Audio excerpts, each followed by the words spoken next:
Jack, how about you? What shaped your views of Bitcoin? Um, the the network and the community.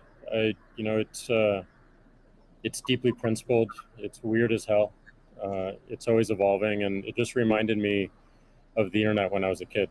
And I encountered alt cypherpunks when I was fairly young, and this was a topic of discussion for years. I didn't touch it until 2008 when we started Square. Um, we Elon and teams at X and PayPal inspired a lot of what we were trying to do, trying to bring in more to a physical world. But we encountered this crazy predatory system that was slow, that was obtuse, and I think one of the things that we tried to do, which X and PayPal also tried to do, is build an abstraction layer around this complication and around this predatory nature that the financial industry can tend to be, and make it work for people.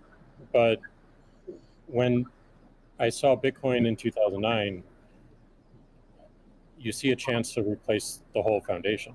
And everything that Elon was talking about in terms of ACH and the credit card networks were built with very different agendas in a very different time frame. And it's crazy that they still exist. And they have scaled, but they just are not relevant to today. And they're certainly not relevant to the future, especially when you consider the entire world and countries like Nigeria or Ghana or India, and its interconnection with countries like the United States and Canada and all over Europe.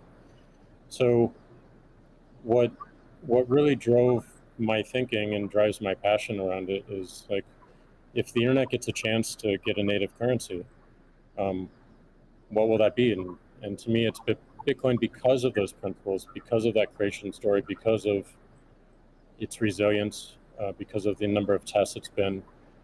But what inspires me the most is just community driving it. It just reminds me of the early internet. It's the only reason that I have a career, because I learned so much from people like who are building Bitcoin today, and I continue to learn in that sense, and I'm so grateful for it.